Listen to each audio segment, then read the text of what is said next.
446 میں آ کر شیعوں کی حکومت کو ختم کیا تغرل بیگ سلجوکی نے۔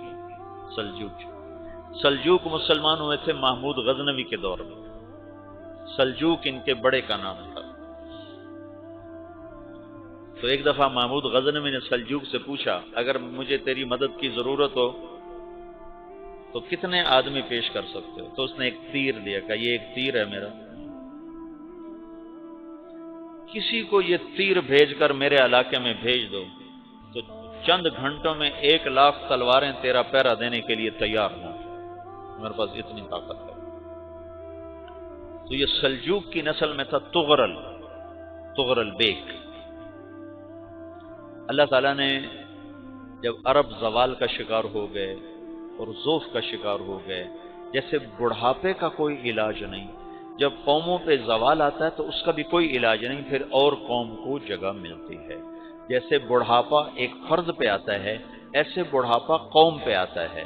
قوم کا بڑھاپا جوانی میں نہیں لوٹ سکتا، جیسے فرد کا بڑھاپا جوانی کی طرف نہیں لوٹ سکتا، قوم کا بڑھاپا جوانی کی طرف نہیں لوٹ سکتا، کوئی علاج نہیں، نئی نسل کا آنا ہی علاج ہے۔ تو عرب دھل چکے تھے، 600 سال بہت ہوتے ہیں حکومت کو، اپنی صفات گم کر چکے تھے، اب نئے خون کی ضرورت تھی۔ تغرل بیگ پہلا شخص تھا جس نے آ کر اہل سنت والجماعت کو استحکام بخشا، شیعوں کی حکومت کو ختم کیا، بغداد سے، شام سے، ان سارے علاقوں سے۔ صلاح الدین ایوبی نے اسماعیلی شیعہ کی حکومت کو ختم کیا مصر میں۔ العاضد ان کا آخری خلیفہ تھا صلاح الدین ایوبی، نور الدین زنگی رحمۃ اللہ علیہ کا پروردہ تھا، اس کا دوست تھا، اس کے دوست بھی تھا، بچہ بھی تھا اس کے سامنے، زیادہ لکھنے پڑھنے کا شوق تھا۔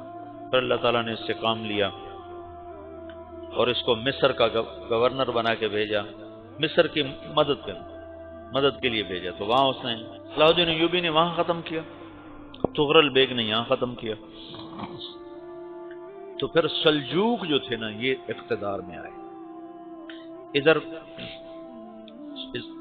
ختم ہو گئی سلطنت بنو عباس کی، مصر ایک چھوٹی سی ترکوں کی سلطنت۔ تو اللہ تعالیٰ پھر مرکزیت کے لیے ایک نظام چلایا، دو لشکر آپس میں لڑ رہے ہیں ایک میدان میں، ایک جنگلی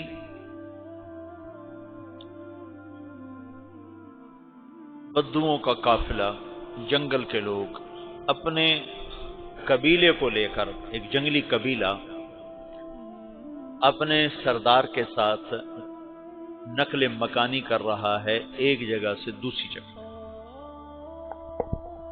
اللہ کا نظام کہ یہ لوگ چلتے چلتے چلتے اس وادی میں پہنچ گئے جہاں جنگ ہو رہی ہے، دو لشکر آپس میں لڑ رہے ہیں۔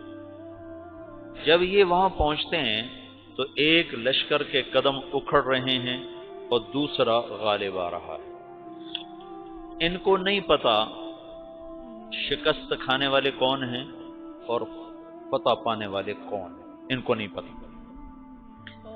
اس جنگلی قبیلے کے سردار کا نام بھی تغرل ہے، تغرل۔ تو یہ سردار کہتا ہے جو شکست کھا رہے ہیں ان کی مدد کرو، کچھ پتہ نہیں کون ہے، کہتا جو شکست کھا رہے ہیں ان کی مدد کرو۔ تو 400 وحشی جنگلیوں نے فاتح لشکر کے پیچھے حملہ کر دیا۔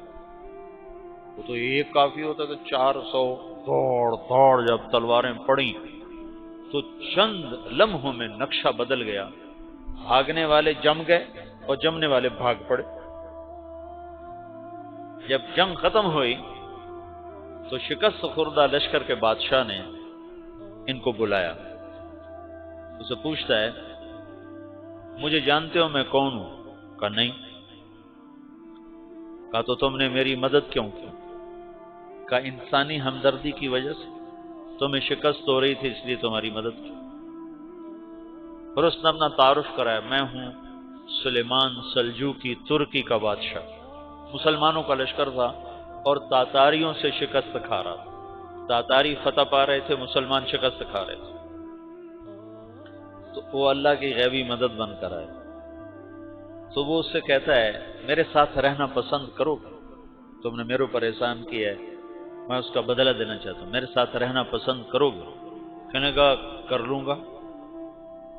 تو اس کو لے کر ترکی آیا، اور استنبول اس وقت روم کی حکومت میں تھا، اسے فتح کیا اس تغرل کے آگے چوتھے پانچویں پڑپوتے محمد فاتح نے۔ تو یہ استنبول ہے، یہ ترکی ہے، بیچ میں ایک چھوٹا سمندر ہے، یہاں ایک جاگیر ہے۔ تو سلطان سلیمان کہتا ہے یہ جاگیر تجھے وقف ہے، ادھر سے رومی مجھے تنگ کرتے ہیں حملے کر کر کے، تو میرا دفاع کرتے رہنا، یہ جاگیر تیری۔ اس جاگیر پہ اس نے اپنے قافلے کو آباد کر دیا، اپنے قبیلے کو، اور ایک چھوٹی سی حکومت بنا لی، جو ایک صوبہ سمجھو سلمان سلجوقی کا، وہ ایک چھوٹا سا صوبہ ہے۔ وہاں جب یہ رہ پڑا تو پھر یہ ایک شیخ کے بیت ہوتا ہے، وہاں شیخ طریقت ہے، ان کے یہ بیت ہونے جاتا ہے، وہ اس کو رات اپنے پاس ٹھہراتا ہے، تو ایک کمرے میں ان کو ان کا خادم ٹھہراتا ہے۔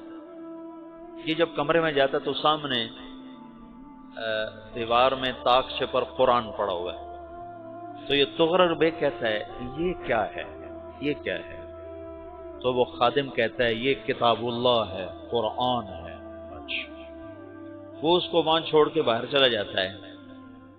وہ دیہاتی آدمی، جنگل کا رہنے والا، پہلی دفعہ زندگی میں قرآن دیکھا، وہ کہتا ہے یہ قرآن ہے، اللہ کی کتاب ہے، میں اللہ کی کتاب کے سامنے سو جاؤں، کتنی بے ادبی ہے۔ تو اس نے ایسے قرآن اٹھایا اور سر پہ رکھ لیا اور کھڑا ہو گیا، ساری رات قرآن سر پہ رکھ کے کھڑا رہا۔ رات کے پچھلے پہر اس کو خواب آیا، کھڑے کھڑے اس نے دیکھا کہ اس کی پشت سے ایک چاند نکلا اور شیخ کی بیٹی کے سینے میں جا کے اتر گیا۔ پھر اس لڑکی کے سینے سے ایک درخت نکلا جو پھیلتے پھیلتے پھیلتے 3 بر اعظم پہ چھا گیا، افریقہ پر، یورپ پر، ایشیا پر۔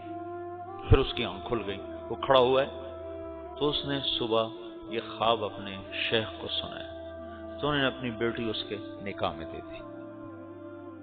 اس بیٹی سے ایک بچہ پیدا ہوا، تغرل بیگ نے اس کا نام رکھا عثمان، عثمانی ترک نام سنا ہوا، جو میں نے کل بتایا تھا کہ 1924 میں وہ خلافت ختم ہوئی۔ تو ایک بیٹا پیدا ہوا عثمان۔ عثمان نے پھر ایک نئی اسلامی حکومت کی بنیاد رکھی جو 1924 تک چلتی رہی، کوئی 800 سال یہ حکومت چلی۔ تو حکومت کا شیرازہ بکھرا لیکن پھر جڑ جاتا تھا، اور وہ قرن اول والا جوڑ کبھی نہ پیدا ہوا، ٹکڑے بن گئے۔ ان ٹکڑوں میں اللہ لوگ پیدا کرتا رہا جو دعوت دیتے رہے، دعوت زندہ رہی، جو تربیت کا نظام تصوف کے ساتھ تھا اب وہ تبلیغ کے ساتھ۔